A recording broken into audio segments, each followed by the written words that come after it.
to welcome in another role, because Senator Klobuchar from Minnesota, up north, yes. She's been with us for our Passport to Victory tour that the 1st Congressional District did over the summer, which was the most accessible and inclusive set of events centered around connecting those who are running for U.S. President to ordinary voters. So it's my distinct pleasure to once again introduce Senator Amy Klobuchar and welcome her to Cedar Rapids.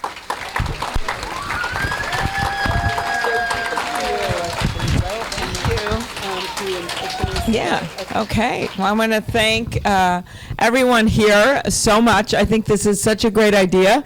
This is actually the first forum of its kind we've had in the entire presidential race. And I think it has taken way too long to get this going, and I want to thank you. I want to thank Rob over there, who's a timekeeper, so I'm trying to suck up to him. The state legislator, oh, seriously, he's got a big sign. Swati, one of my great supporters, and Molly, thank you so much. And I just want to say how important this is to me. Something you may not know about me, I got involved in politics in part because my daughter was born and she couldn't swallow, and they actually thought she wasn't going to survive. She was in intensive care. Everything she swallowed came out her nose, and it went on, and she had a feeding tube for 1.5 years, and gradually she got over it. But the story is good in that way, but it's good in an even bigger way. While she didn't even end up having a disability that was permanent, I learned so much. I learned the gift of watching these other families with kids in intensive care, and I got to know them, and I got to know the gift of love every day that they gave to their children. And then I got to know a lot of the people through PACER, which is a group of parents with kids with disabilities. I was on the board, the advisory board of that because of this, and it really changed my life and my approach to public policy, both as a county attorney where I worked with the disability community, but then also when I got to the U.S. Senate. And we can talk a little bit about that when I sit down, some of the work that I think needs to be done as we move forward. But I stand here in the tradition of Hubert Humphrey, right? And Tom Harkin and Paul Wellstone. We have our green bus out there you should check out.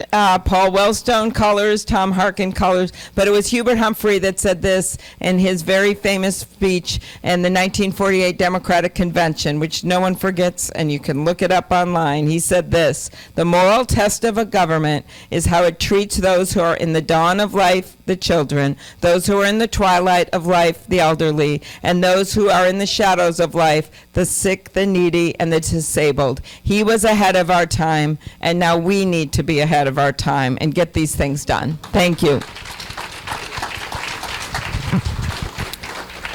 Welcome, and thank you very much.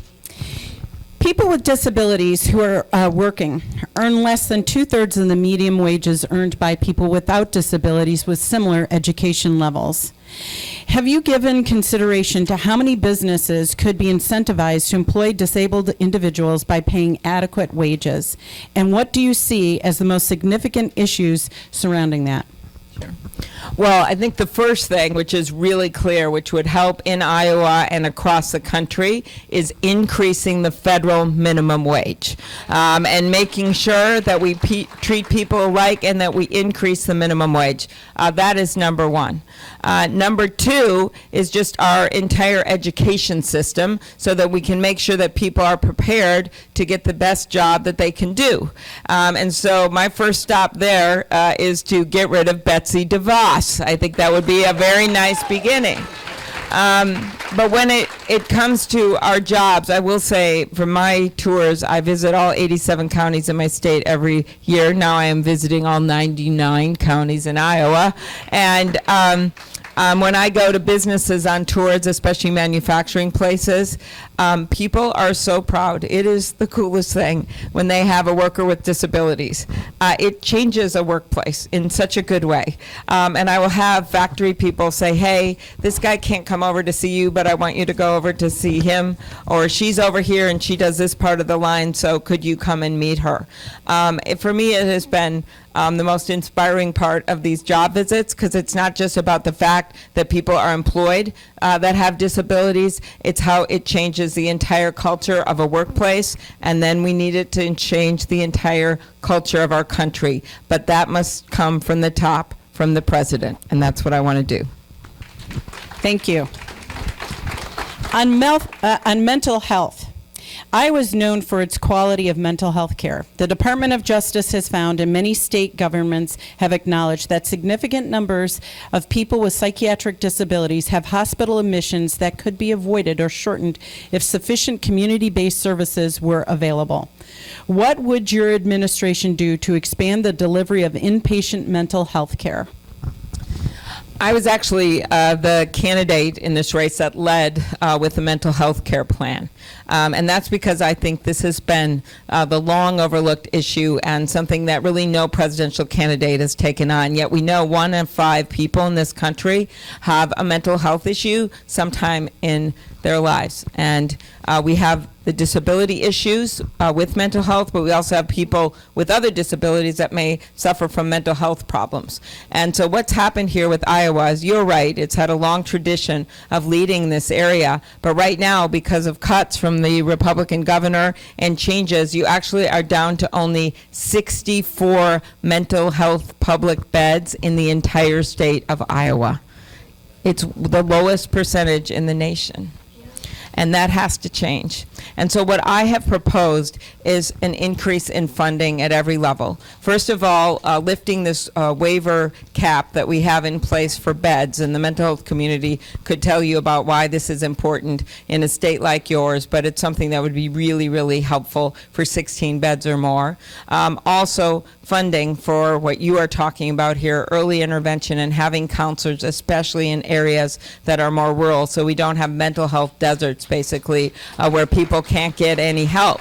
And how I have proposed funding for it, I think it's very important, especially when I'm facing down Donald Trump. I'm so looking forward to this, to be able to actually show how you're going to pay for things, because he has made a mess with the debt and hasn't put the money where he should, and then, of course, goes down and tells his friends in Mar-a-Lago after he signs that tax bill that you just got a lot richer. That's what he did. And that's going to be a big deal in this campaign. So what I would do is take the funding that we're going to see coming in a big way from those opioid lawsuits, billions and billions of dollars, and you're just seeing a fraction of it right now, and make sure that, yes, that money goes to treatment, but it also goes to mental health. And Congress can do that because there will be a master federal settlement of these cases. I would also put a 2 cents per milligram tax on opioids and use that money to fund mental health treatment. I would close a hedge fund loophole, which brings in billions and billions of dollars, and I've detailed how I'm going to pay for all of this, because I think it is very important. Few things. One, that we have treatment in the schools. It's especially hard for kids, and that they have access to help, and bullying, and you know what's going on that's so difficult for kids with disabilities. 2, that we have help for adults in the communities. 3, that we have those mental health beds. And then 4, people with disabilities are employable, including with mental health disabilities. And if they do have jobs, by the way, we should have mental health parity with insurance. That's something that my mentor, Paul Wellstone, led, and that was a bill we finally passed, but we're having difficulties getting it implemented, and that's something I could do as president. And then the other piece of this is just making sure that there's no stigma, which is this is what a lot of this is about, so that people can go out and work in the workforce. Thank you. When the IDEA was passed in 1975, Congress pledged to finance 40% of differential cost of serving students with disabilities. The closest the federal government has come to meeting that pledge is 19% in 2010. Higher levels of funding will ensure more students with disabilities receive the supports they need in K through 12. And will be able to complete high school and have the opportunity to go on to post-secondary education and post-secondary employment. Children with disabilities, especially those who are also people of color, often have unequal access to education resources despite the law guaranteeing such access. What would your administration do differently? Okay. Well, first of all, I already mentioned one thing, and that is getting rid of Betsy DeVos, but also getting rid of a lot of those policies that she put in place, where she reversed a lot of the progress we've made for people with disabilities. The second thing is getting IDEA funded, and I put together an education proposal that includes this. And one of the ways we can get funding in for our education system is you look at that estate tax, you know, how much people pay. If you literally just go down to the Obama levels, right, from for the exemption from it, right now Trump put it at $11 million in their Republican tax bill. Think about that, $11 million. If you go down to where it was with $3.5 million, you would literally save over $100 billion that can be put and plowed right back into education. So there are ways, and you may not see everyone talking about how they're going to pay for everything, but it's really, really important to me, because I think it's going to be one of those things in the general election where we're able to show what Hubert Humphrey talked about with the moral test of government, right? A moral test of government is what your budget is and where you put your money is and how you pay for things. So that's going to be really critical for me, so that when we bring this out beyond the primary and we're in a general election and we're bringing in independents and even some moderate Republicans with especially in the disability community, I found stood up with us when we said don't repeal the Affordable Care Act. I'm not talking about representatives in Washington. They did not. I am talking about people out there in the Midwest especially. And so we're going to have to be reaching out to them, and I think one of the ways is to be honest about how we're going to pay for things, and this is how I would pay for the funding for IDEA. Thank you. At this time, I would like to depart for a moment and to ask Gretchen Reck-Brown to come up. She is a deaf advocate, and she works really hard throughout the state. She's got a question specifically, and voicing for her will be Joan.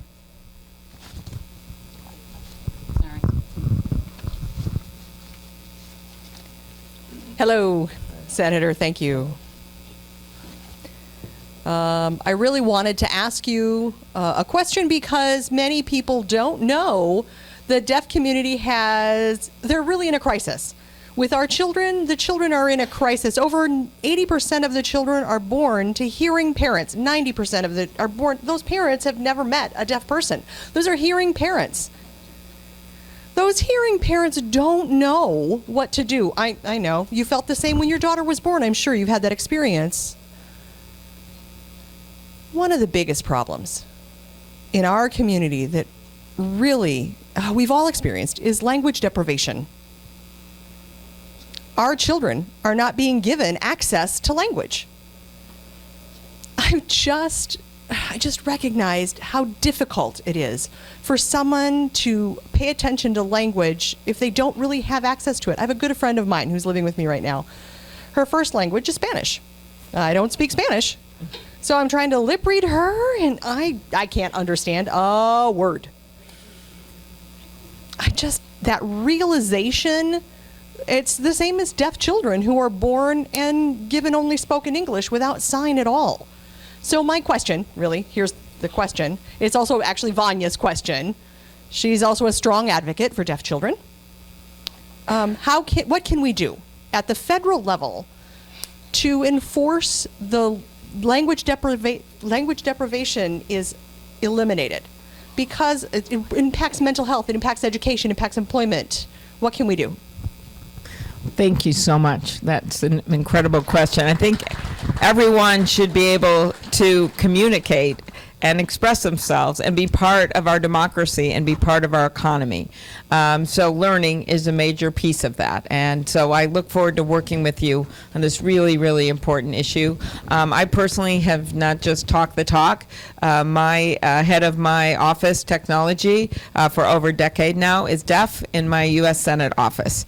And he is just an incredible worker and great guy who's in our office. And so I've been able to see firsthand in a, not a huge office, about 25 people that we have there in D.C., just sometimes how you have to make sure that you do everything to include him, and with other new employees when they come in, so that they make sure that he's not left out of communicating and talking to people. And we've had this happen over and over again, and he's just such a valued member of our staff. And I know the same thing happens at the education level on up. So I look forward to working with you, and would obviously make this a priority to make sure that everyone can communicate regardless of their disability. It's part of the reason to get to another disability of ALS that I was the Democratic lead on the Steve Gleason speech-assisted device bill. When Medicare was cutting funding, people would use these devices. In their case, with another disability, it was their only way that they could communicate. And this is the crazy part. So they'd be out at home and they'd learn this, and it was a big part of their interactions with their families, just like sign language is for you. And then they would get on Medicare. They'd reach a point in their disease where they had to go into, say, assisted living or something like that, and then it didn't pay for it anymore. Crazy government rules. And so we actually introduced a bill to get it covered, and we got it done, and it's now covered. And so that idea of communicating, as someone who likes to talk a lot, is really key to me. So thank you for the question. Thank you. Americans with disabilities face many obstacles and barriers to voting, including inaccessible polling places and voting equipment, difficulty getting to polling place, and poorly informed election officials and poll workers about access issues. But if campaigns were addressing the disability community like any other minority group, they might be more compelled to vote and could swing in an election. Do you support providing funding to states so that they can purchase new accessible voting machines to replace the first generation accessible voting machines that have outlived their useful life? And what are your proposals for enforcing the availability at polling stations? Oh, I love this question. I'm actually the Democratic lead on the Senate Rules Committee, which is going to get really interesting in the next few months.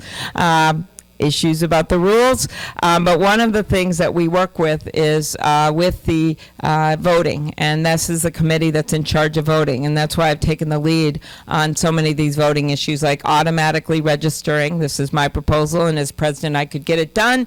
Every kid to vote when they turn 18 across the country, not having these patchworks of votes. And one of the things that I've led on is making sure that our voting machines work for people with disabilities. And we have pushed the administration, we pushed for funding. I'm actually the one that actually led the effort to get the voting machine funding that we just got. A lot of it was focused on security, but one of my messages to the Election Assistance Commission was that we make sure that any purchases of election equipment also worked for people with disabilities, because we cannot make strides toward election security and then go backwards when it comes to people with disabilities voting.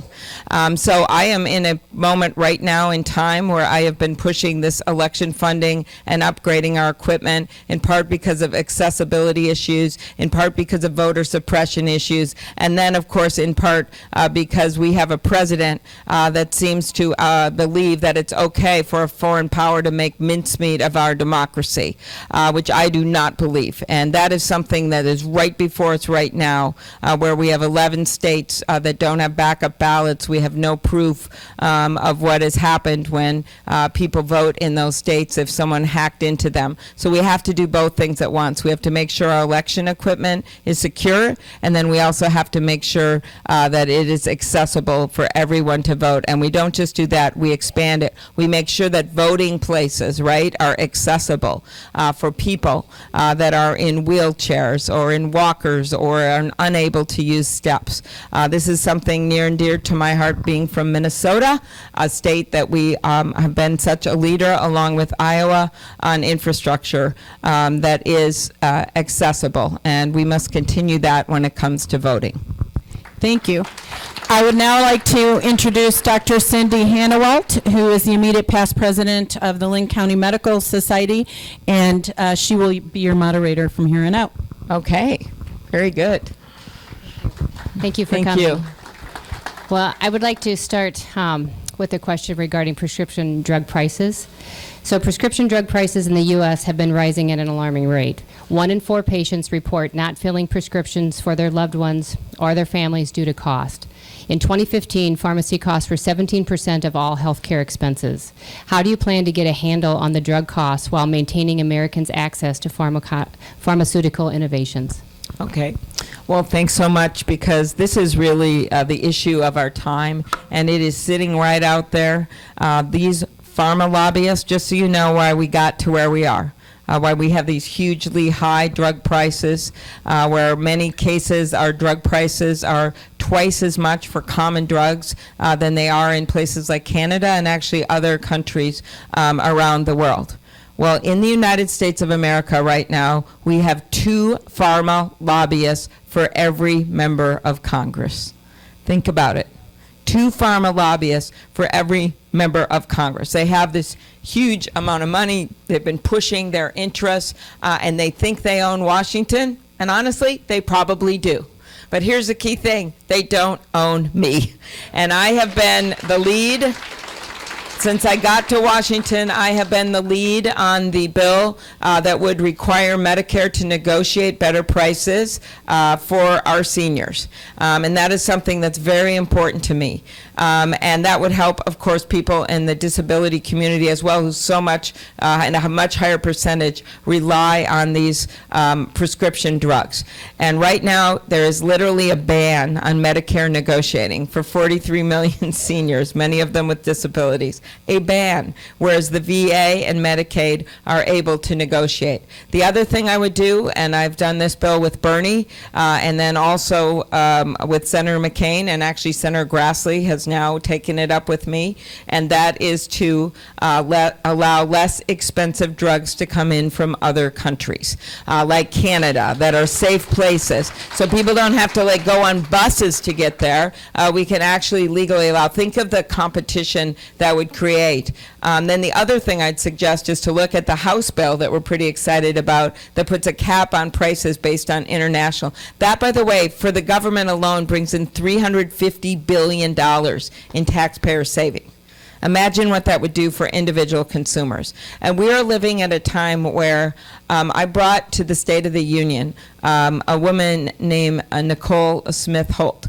And her son was a restaurant manager at a suburban restaurant in the Twin Cities. And he had been on his parents' insurance because of the great protections in the Affordable Care Act. And when he turned 26, then he couldn't afford the insulin anymore. And so I had a late night speaking. I had the 10:30 time slot. And so he ended up actually trying to ration his insulin, and he died. And I brought her to the State of the Union, so she sat above and looked down at the President of the United States, who, by the way, promised us on Fox News that he would bring drug prices down so low that it would make your head spin. That's what he said. We have a tape of that.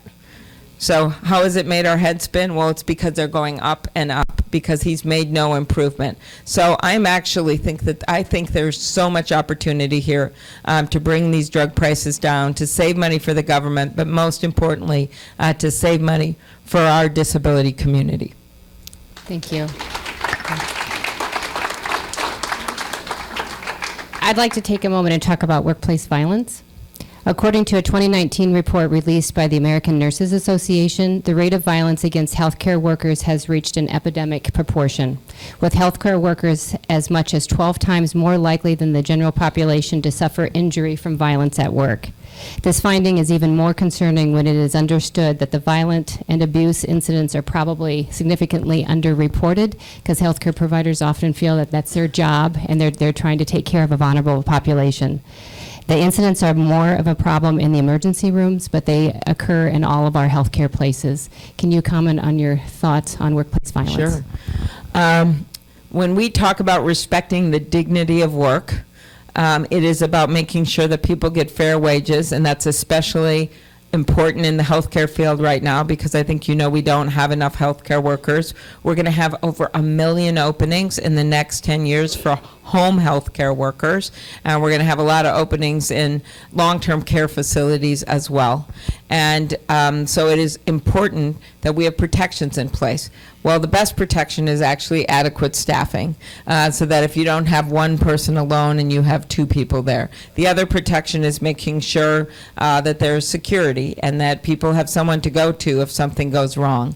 And then you just make sure you have facilities that work, so that you're able to screen patients and make sure that if there's someone that maybe through no fault of their own, oftentimes because of whatever condition they have, could be violent, that you're making sure you're monitoring them, that they have adequate medication. It really goes in with everything we're talking about, so that we make sure we have strong health care. That's why I am such a strong proponent of the Affordable Care Act and actually expanding on that with a public option. But the most important thing for the disability community, I think you know what it is, and that is to make sure we strongly keep in place the protection so no one can be kicked off their insurance for a pre-existing condition. That is the number one thing. Because before that time, we had all kinds of stories of people with disabilities that were unable to get insurance. I still remember being in a small town parade up in northern Minnesota while we were having the debate because Trump was trying to repeal the Affordable Care Act. And I remember there was this mom pushing a stroller in a little parade. And she said, "This is my son. You can meet him here." And he was like 4. She said, "He has Down syndrome." And she said, "This is what a pre-existing condition looks like." And she said, "I will do anything to protect my boy so he doesn't lose his health care." It's a beautiful story, but it's also a story of leading. It's a story of our party, the Democratic Party, actually making the point really clearly to people, no matter what political party they were, whether they voted before or not, that this pre-existing condition, which isn't exactly a word that comes off the tip of your tongue, right, that it meant something. So that was the first thing she said to me in that parade. So all of this, the potential violence against workers and keeping our hospitals safe and making sure that we have places for people to stay, it really all comes down to our values and putting people first. And that is why we need to have a new president of the United States. Thank you, Senator Klobuchar. Could I take this opportunity to let you have a final remark? Sure. I think I'll end. I started with my daughter, and maybe I'll end with her, because the story, as I said, in her case, is she still was sick as she was growing up, but she ended up as, of course, someone that my husband and I love more than anyone in the world. And one of my favorite stories about her was when she was about 4 years old, and she was in the nativity play at work. And she was to be the angel. And she was sitting out there in the pews, and she had this big angel costume on with these wings that were like weighing her down. And it was a rehearsal. And I said, "Why won't you go out there?" She said, "Because I want to be the donkey." And I said, no, these 2 boys, teenage boys with the donkey, Timmy and Joey. I go, "They're the donkey, so you can't be the donkey." "Well, I want to be Mary." I said, "No, Mary is 14 years old. I go, "I don't understand. You have the coolest thing in the whole play. You get to go out and spread your wings. I don't understand. Why won't you go out?" And she looks over and she whispers at me, and she goes, looks way at the top of the church. She goes, "Mom, I don't know how to tell them. I don't know how to fly." And I said to her that day, "You know what, honey? Not all angels fly." And what I want to say to you is that you are the guardian angels by being here today on a Saturday afternoon. You are the guardian angels for people with disabilities. Some of you have disabilities yourselves. Some of you have people with disabilities in your families, or some of you just know someone. And the work that you are doing by representing this community and by getting every major presidential candidate practically to come here today, you are giving others the wings to fly.